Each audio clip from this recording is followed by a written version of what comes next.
এখানে আমি পরিমাণ মতো পেঁয়াজ নিয়ে নিলাম, কেটে নিয়ে নিলাম একটা বাটিতে। আর বাটির অপর পাশে আমি ডিমগুলো রেখে দিলাম।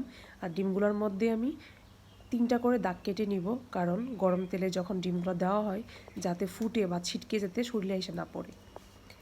এই যে এখানে পরিমাণ মতো আমি তেল দিয়ে দিলাম, একটু লবণ দিয়ে দিলাম, আর হালকা একটু হলুদ দিয়ে দিব যাতে ডিমের কালারটা সুন্দর আসে। ডিমগুলো আমি একে একে ছেড়ে দিব। এই যে ডিমগুলো আমি একে একে ছেড়ে দিলাম। আর পাশের চুলায় আমার খিচুড়িটা হচ্ছে, এখনো ফুট আসে নাই, মানে বলক আসে নাই, বলক আসার অপেক্ষায় থাকবো। এই যে ডিমগুলো আমি ভালোভাবে এপিট ওপিট ভেজে নিব। এই যে আমার ডিমগুলো ভাজা হয়ে গেছে। এখন আমি ডিম ভাজার মধ্যেই আমি পেঁয়াজগুলো দিয়ে দিব, আর ওইদিকে খিচুড়িটা ভালোভাবে নাড়িয়ে চাড়িয়ে দিব। এই যে ডিম প্রায় আমার হয়ে আসছে, ডিম ভাজাটা।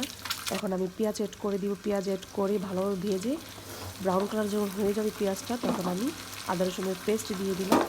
আর এখানে আমি বাকি মশলাগুলো আস্তে আস্তে এক এক করে অ্যাড করে দিব। আমি মনে করেছিলাম যে দ্বিতীয় পার্টে আমার মনে হয় শেষ হয়ে যাবে আমার রান্নার যে বয়সটা, কিন্তু দেখা যাচ্ছে যে এটা দিয়েও হচ্ছে না। যারা আমার ভিডিওগুলো দেখতেছেন অবশ্যই কমেন্ট করবেন কোথা থেকে দেখতেছেন, আর কার কাছে কেমন লাগে অবশ্যই কমেন্টে জানাবেন। ভিডিওগুলো লাইক করবেন, শেয়ার করবেন, আর আমার চ্যানেলটাকে সাবস্ক্রাইব করে পাশে থাকবেন। আমি এখানে পরিমাণ মতো মরিচের গুঁড়া, ধনিয়ার গুঁড়া, গরম মশলার গুঁড়া সব কিছু অ্যাড করে দিলাম। এখন মশলাটা আমি ভালোভাবে ভেজে নিব। এই লবণও দিয়ে দিলাম।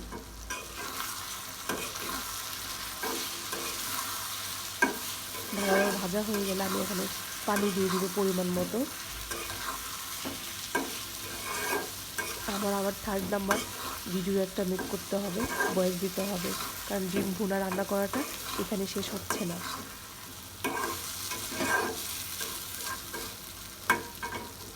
যারা কন্টিনিউ আমার ভিডিওগুলো দেখেন, কে কোত্থেকে দেখতেছেন কমেন্টে জানাবেন। এখানে আমি পানি দিয়ে দিলাম। পানি দিয়ে আমি ভালোভাবে মিক্স করে নিব। এখন পানিটা শুকানোর আর ডিম ভুনাটা তেলের উপরে আসার অপেক্ষায় থাকবো। আর ওই দিক দিয়ে আমার খিচুড়িটাও প্রায় হয়ে আসছে।